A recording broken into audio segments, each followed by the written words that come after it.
السلام عليكم ورحمة الله وبركاته. بسم الله الرحمن الرحيم. الحمد لله رب العالمين وصلى الله وسلم وبارك على نبينا محمد وعلى آله وصحبه أجمعين.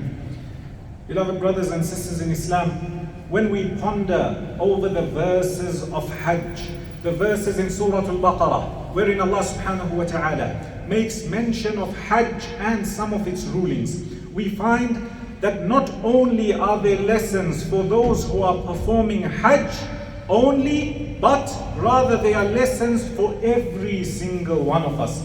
Inshallah, today we will mention some of these lessons, the lessons that we take and we benefit from Hajj.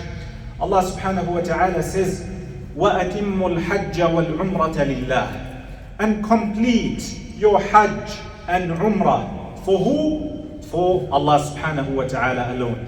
And this is the first lesson, the first message, the first point is to be sincere, to have taqwa of Allah subhanahu wa ta'ala. That's why when we ponder over these verses, we find in countless places Allah is telling the Hujjaj to have taqwa and to be sincere. Allah says, وَاتَّقُونِي يَا أُولِي الْأَلْبَابِ, have taqwa of me. وَاتَّقُوا اللَّهَ وَاعْلَمُوا أَنَّ اللَّهَ شَدِيدُ الْعِقَابِ, have taqwa of Allah subhanahu wa ta'ala and know that His punishment is severe. وَاتَّقُوا اللَّهَ وَاعْلَمُوا أَنَّكُمْ إِلَيْهِ تُحْشَرُونَ, have taqwa of Allah subhanahu wa ta'ala and know that you will all be resurrected. So this is the first point, my dear brothers and sisters in Islam, is to be sincere, to have taqwa. As we've mentioned, taqwa is to do good deeds and to stay away from bad deeds, such that you erect a barrier between yourself and the punishment of Allah subhanahu wa ta'ala. So this is the first point, ikhlas, being sincere and having taqwa of Allah subhanahu wa ta'ala. The second point we find when pondering over the verses of Hajj, Allah subhanahu wa ta'ala tells the Hujjaj to have the best character and conduct, to stay away from those things which are displeasing to Allah subhanahu wa ta'ala. Addressing them, He says, فَلَا رَفَثَ وَلَا فُسُوقَ وَلَا جِدَالَ فِي الْحَجِّ. For those who are in ihram, then no marital relations. After that, Allah says, وَلَا فُسُوقَ, do not commit any sin, small or big, in secret, in public. Stay away from every type of sin. And this message is not only for those performing Hajj, it's also for us. And He then specifies a sin, something disliked, and He says, وَلَا جِدَالَ فِي الْحَجِّ, and don't argue, don't debate, don't confront one another.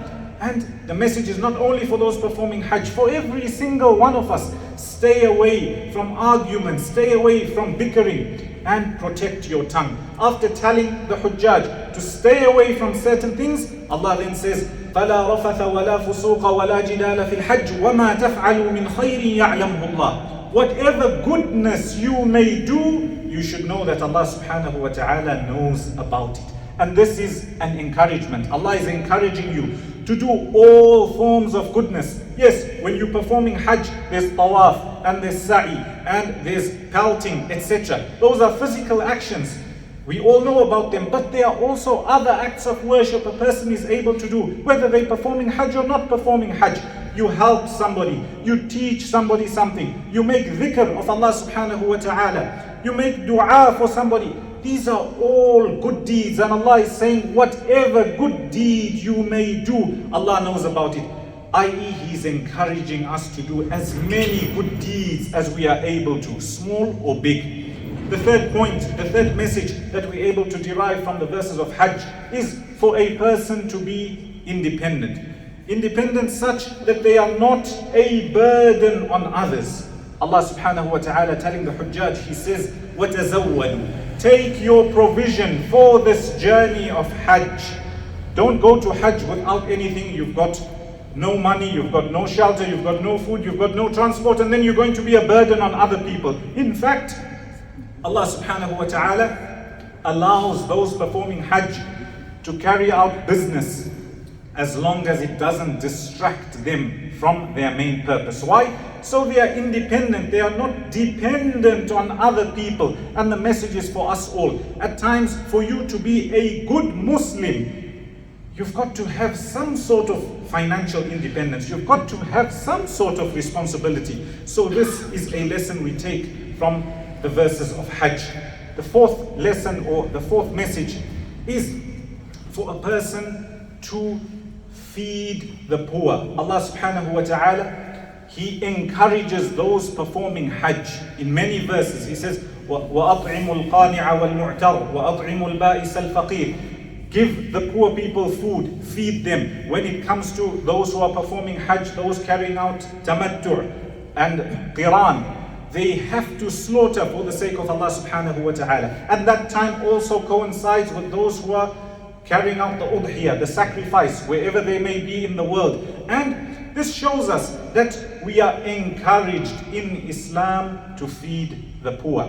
The next point, my dear brothers and sisters in Islam, is the lesson we take from Hajj is Islam says no. Islam prohibits racism. Islam informs us, Allah subhanahu wa ta'ala informs us that every single one of us is equal. There is no virtue for one over the other except by taqwa. The taqwa of Allah subhanahu wa ta'ala. That's why when you look at the instruction for the Hujjaj, Allah says, ثُمَّ أَفِيضُوا مِنْ حَيْثُ أَفَاضَ النَّاسِ. When they're moving, when they're going from place to place, Allah is telling them that when you leave, then leave from the same place that everybody else is leaving from. What does this mean? This means that it's not because somebody is rich or because somebody's skin color is different that you, when everybody's in Arafah, you can then be in Mina. And when everybody's here, you do as you please. No, there's no virtue for one person over the other. Everybody does what everybody is doing at the same time. And that's why the message of Rasulullah sallallahu alaihi wasallam in his farewell sermon to the people, one of his messages was, there is no virtue of an Arab over a non-Arab, or a non-Arab over an Arab, except with taqwa. And there is no virtue of a white man over a black man, or a black man over a white man, except by taqwa. So we learn from Hajj that there is no room for racism in Islam. Everybody is equal. From Hajj, we learn the importance of dhikr and istighfar. Look at how Allah subhanahu wa ta'ala tells the Hujjaj, constantly reminding them to remember Him, to make dhikr of Allah subhanahu wa ta'ala. Allah says, فَإِذَا أَفَضْتُم مِّنْ عَرَفَاتٍ فَاذْكُرُوا اللَّهِ. When you leaving Arafah, then what should you do? Remember Allah subhanahu wa ta'ala. Make dhikr. On the days of Eid, وَاذْكُرُوا اللَّهَ فِي أَيَّامٍ مَعْدُودَاتٍ. And in many, many other verses, Allah says, فَإِذَا قَضَيْتُم مَنَاسِكَكُمْ. When you finished your nusuk, فَاذْكُرُوا اللَّهَ فَإِذَا قَضَيْتُم مَنَاسِكَكُمْ فَاذْكُرُوا اللَّهَ. Remember Allah subhanahu wa ta'ala.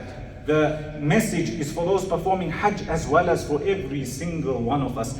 Dhikr is an extremely important ibadah, an act of worship, very easy, but not many are given the tawfiq and ability to carry out this dhikr.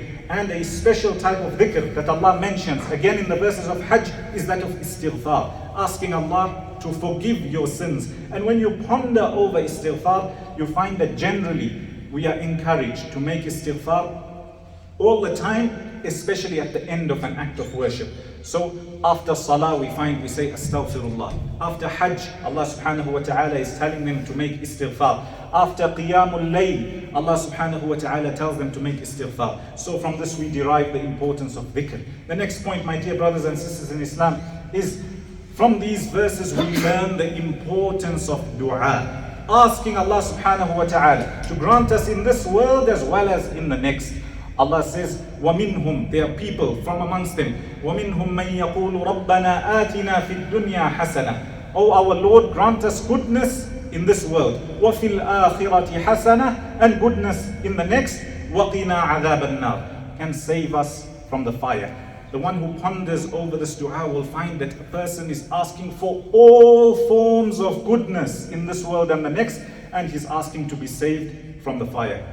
So it's important for every single one of us to ask Allah subhanahu wa ta'ala for whatever you want. The last point I would like to mention, and it's an extremely important point, Allah subhanahu wa ta'ala ends off the verses of Hajj by saying, وَاتَّقُوا اللَّهِ, have taqwa of Allah subhanahu wa ta'ala. وَاعْلَمُوا أَنَّكُمْ إِلَيْهِ تُحْشَرُونَ, and you should know that you will all be resurrected. So this is a message for the Hujjaj as well as every single one of us.